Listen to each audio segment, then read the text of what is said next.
Oh yes, we are back, my friends. How you doing? It is Friday, August 30th, 2019, 7:01 p.m. And first things first, I want to show you what we looked at last night and then compare to how much has changed in just 24 hours. And I can't stress this enough. This is what weather is, guys. It just constantly changes. The placement of this hurricane, where it's going to go afterwards, and now the strength of it. We're looking at a 940 millibar hurricane just as it passes the Bahamas, and this part of the ocean right here is so warm that you actually see the millibars drop almost 20 millibars before hitting semi in the same area we talked about yesterday between Port St. Lucie and West Palm Beach. Other charts now have this thing coming up a little more north above Lake Okeechobee. So, first, I want to play what we had last night. This is what we had as far as data last night where the hurricane was going to come in. You see it go over the Bahamas and then boom, basically parallel with Lake Okeechobee and then ride right up the center of Florida. So we played that a few times and it's important to remember this because what you're going to see next is exactly why we do this on a daily basis. So you can clearly see that was lined up exactly with Lake Okeechobee. I'm going to hit pause right here and I'm going to show you another video. And that's what I just took right now. I just captured this one. Check out where they're expecting this thing to do now. And then we'll get on with some more detail. Focus on this number here. It drops to 946 before hitting the side of Florida a little bit north of Lake Okeechobee and then riding the East Coast up until Georgia and then South Carolina. Look at that. The eye wall stays along the coast, which is the worst possible case scenario, guys. And the reason for that, especially if you get a number as 946, if you guys can see it on YouTube. I know YouTube, kind of compresses videos, but I'm telling you right now, this number says 946. This could be a strong, strong Category 4 storm. And once it hits Florida, you're going to notice it never fully, the eye wall never fully enters Florida. It rides along the coast, half in, half out. We've had these situations before where that will keep this hurricane strong. It will recycle water as it is counterclockwise spinning up the East Coast. So now we need to start thinking about our friends in Georgia and South Carolina. I would not be surprised if by the end of tomorrow, maybe even earlier, Georgia will put out a state of emergency for their coastal people. Just take a look at this. Look how it's riding the East Coast. In fact, let me back up and pause a little bit. I didn't want that to go too fast. We'll do it this way. So, as of right now, that is landfall would be right there. That would be considered landfall right before the 948 going right into the 958. You could see it immediately drops 10 millibars. That is because the eye wall is hitting land, but then watch it going forward. It does not fully enter Florida, which means it is going to tear up the east coast of Florida with devastating winds at 957 millibars. If this thing starts as a Category 4, then drops to a 3, we could be seeing Category 3s as this thing rises up the northeast coast of Florida, right towards Georgia. Then check that out. Just before the border, it kind of pulls out, but that is not going to stop this wind field from pulling counterclockwise wind and water and storm surge right into Georgia itself, and then in turn would be South Carolina with 970 pressure. That could be easily a Category 1 to 2 hurricane, guys. So just in one day's time, so much has already changed. Another significant change has been the spaghetti plots. Now, a lot of these plots had this thing going through Florida, and then some had it going through the dead center and then into the country. And now we're beginning to see the adjustments here, guys. And this is why this stuff has to be done on a daily basis. You see the storm come over the Bahamas here and then ride right up the coast. We have about 70%, maybe 60% of the spaghetti plots now having this thing riding the east coast of Florida all the way up into South Carolina, and some even farther. Some think that this thing won't even hit Florida, and it's going to get pressure release from the ocean and from the big storm system in the middle of the country right now, which I have not covered yet, and the downdraft of a big high pressure that is blanketing down onto the country may not hit as soon as we'd like, and that could cause the storm to actually shift north sooner than expected. And that's why you're seeing these plots change dramatically. This is literally within 24 hours. We're dealing with a Category 3 storm right now. Dorian is a major hurricane as we speak, still this far out. We're about 300, maybe a little less than 300 miles out from Florida, but we still have to worry about the Bahamas, guys. The Bahamas, there are human beings that live there. This is not just something about the United States. Puerto Rico lucked out, thank God. And now we need to really focus on what's going on in the Bahamas. The Bahamas are going to get completely shredded by this hurricane if it continues on this path. And all I could tell you is from what I'm seeing is not only the timing has been a bit changed. This still says a Monday landfall, but according to other charts, it's starting to slow down, which is not a good thing because it's slowing down in warm water, which will allow it to grow. And then on top of that, if this does ride the East Coast, eye wall half in, half out, it's going to continue to recycle and keep its strength. That is the worst case scenario. And we have M here. The letter M stands for major hurricane. And you see major hurricane at landfall. And you even see hurricane 24 hours later at 2 p.m. on Wednesday as it's getting towards the border of Florida and Georgia. That is something you do not want to see when it comes to these storms. Also, we need to know now that we have a almost perfect eye wall in this storm just as it became a Category 3 storm. This thing is on the brink of becoming Category 4. We may see this happen today, tonight, this evening, depending on where you are in the country. If you're in the West Coast, it might be early evening. If you're on the East Coast, it might be later on tonight. But this storm is showing very, very healthy motion. There's no shear to talk about. It's a very, very moving in a very smooth counterclockwise motion. Nothing in its way right now except for the high pressure in the ocean. There is a big storm system, like we said, going on in the middle of the country right now. And then that high pressure coming from Canada are all going to meet at the same time and play a big factor into where this thing actually goes into Florida.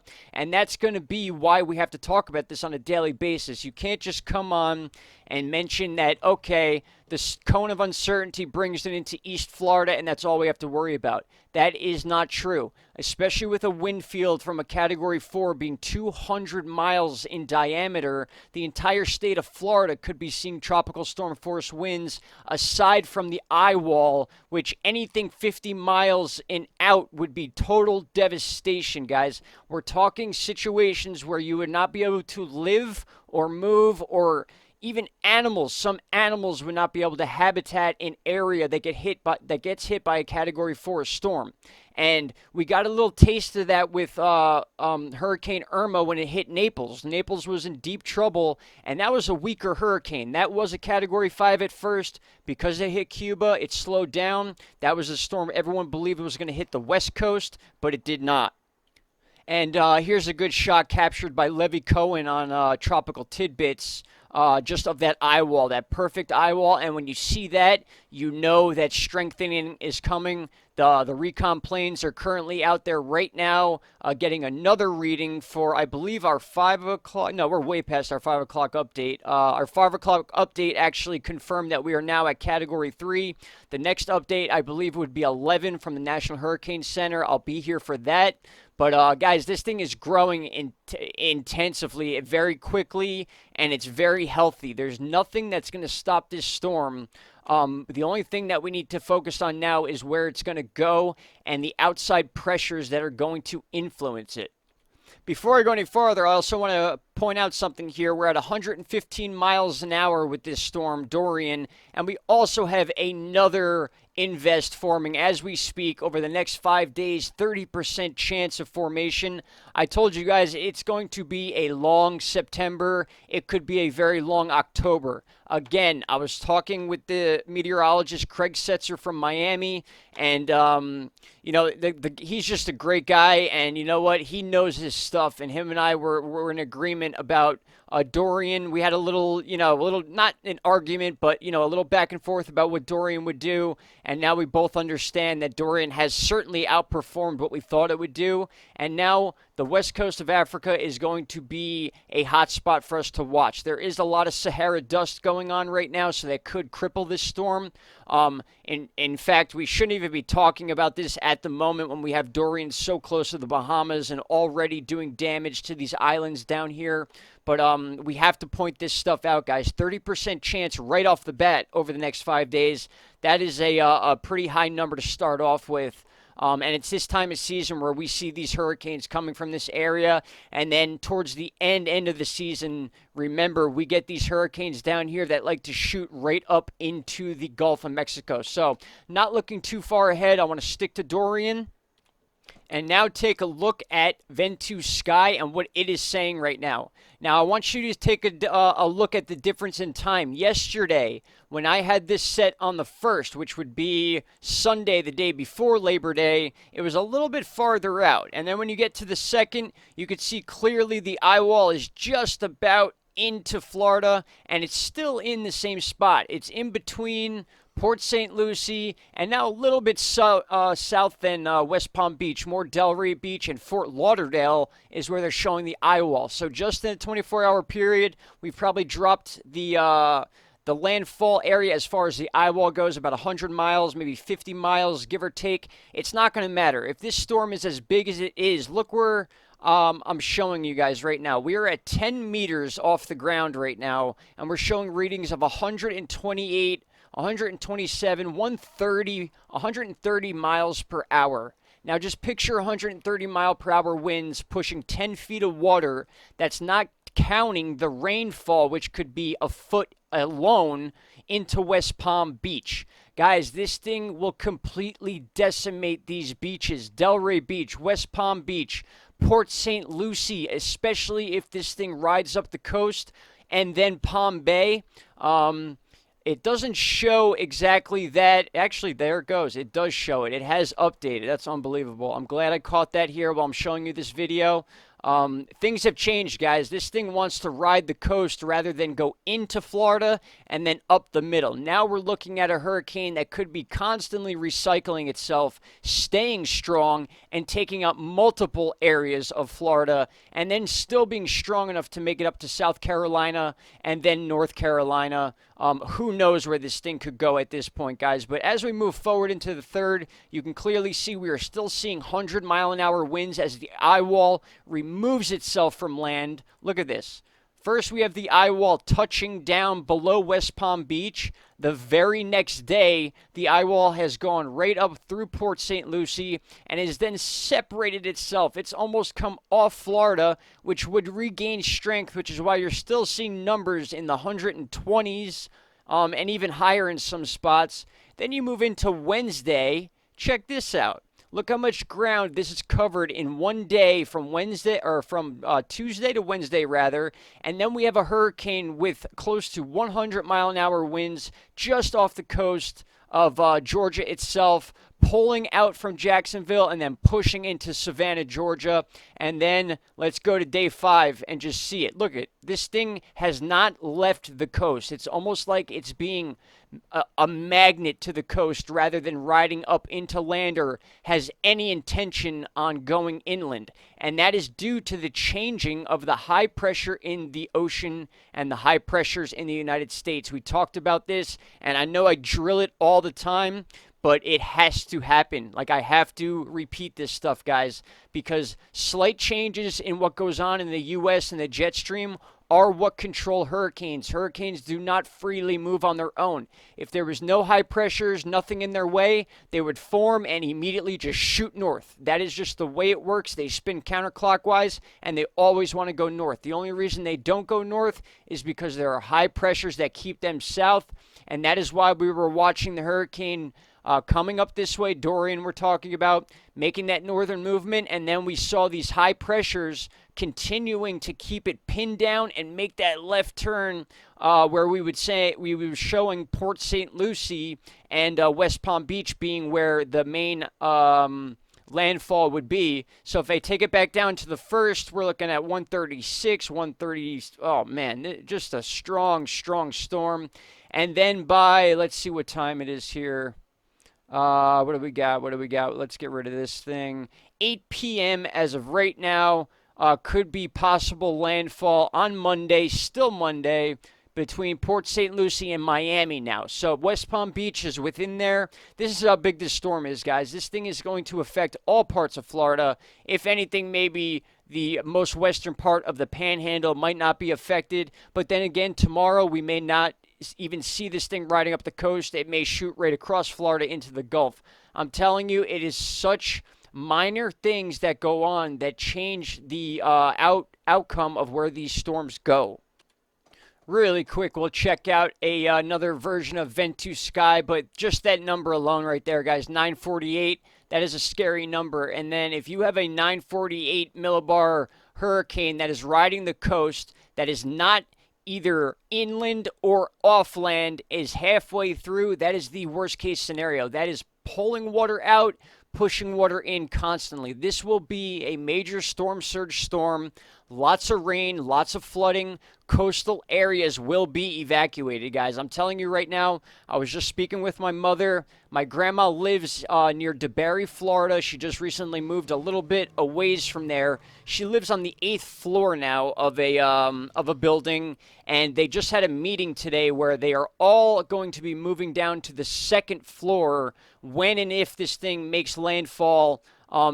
Depending on where it makes landfall. I mean, no matter where you are in Florida, there's no escaping the storm as of right now. Data could change, but as of right now, if you live in Florida, you will feel parts of this hurricane. Some areas much more in devastating fashion. Others, it could be wind and just rain and flooding. But the coastal issues are going to be the biggest deal, and this could put parts of Florida out of commission for months, guys. Not to mention the contamination. You got to understand, when these hurricanes hit, there are so many little gullies and rivers and the marsh of Florida that it's all going to be mixed together and swashed around, and you're going to have stuff coming in from the ocean like garbage and debris, and then it's going to be pulled back out. It's just it's not a good situation whatsoever, and the lineup for it is just it's perfect. It's as far perfect going by saying perfect, I mean perfect for this type of situation to happen. Not perfect that it's a good situation. There's nothing good about this whatsoever. This is really going to cause some people to be displaced, and we're going to remember this one for a while. I do not believe we'll see a Cat 5, but then again, I've been wrong about that before.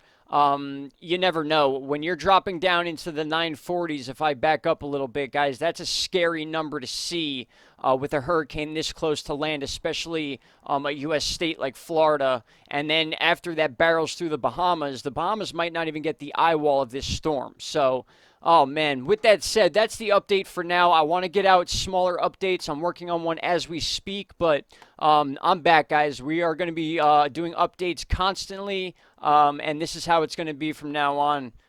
You guys deserve it, and I am tired of being away from this type of information, not being able to be there for you guys. But you're watching here slowly on our cod.edu chart, and you could see that eye wall finally forming. Those black, deep black colors are starting to form, and this thing is, look at that. That is a perfect eye wall. This thing is a healthy hurricane. We got a big storm system right now, and actually one of my uncles is right in this area now. I haven't heard from him in 3 days. You know, I'll handle that, but you could just see the energy building up, even over Florida itself. Separate situation. Just the energy, the atmospheric energy of this situation is why this storm is going where it's going, not to mention the high pressures. And then this is going to flatline it out and keep it moving in this direction. Now, the Bermuda Atlantic pressure is expected to release. Basically, when we show you those high pressure lines that come into land sometimes, That's what would force this hurricane into Florida as far as inland. Now what we're seeing is that high pressure in the Bermuda Atlantic pulling back to the west, putting that line about right here. And what that's doing is that's keeping Dorian west for now because the high pressure is right here, pinning it down south and moving west.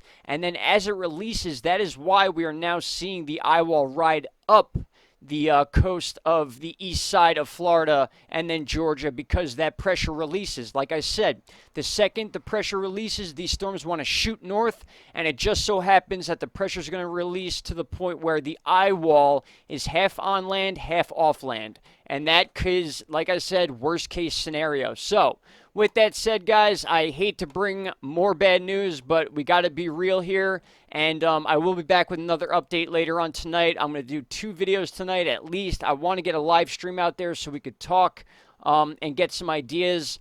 I have some friends out in these areas right here that are prepared to send in live video when that time comes. We are still 4 days out from this storm, possibly 5. The slower it goes, like I said, there is a discrepancy between whether it's going to be a Labor Day landfall or maybe an early Tuesday landfall now, depending on how much slower this thing goes. So right now we're looking at about 11 to 12 miles an hour this thing is moving, which is slowed down from 13. May not seem like a lot, but it is. All right, guys, that's what I got for you for now. Thank you so much for all those comments last night. I was blown away. I had to almost stop reading them.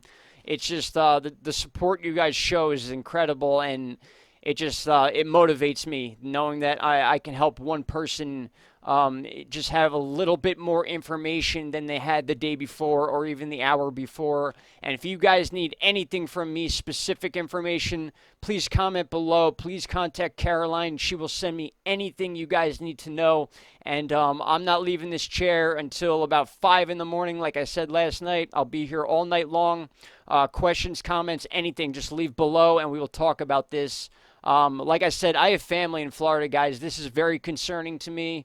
And like I said, I do not like to scare people, but these are the facts. This is what's going on right now. I'm not making this up. These are charts that are provided to us by the government, basically, by the National Hurricane Center and the weather centers. This is not stuff you can manipulate. So, again, with that said, I'm going to let you guys go. Another 20-minute video. I hope you guys get through it. I'm sorry they're so long, but I just get into this stuff and I can't stop talking.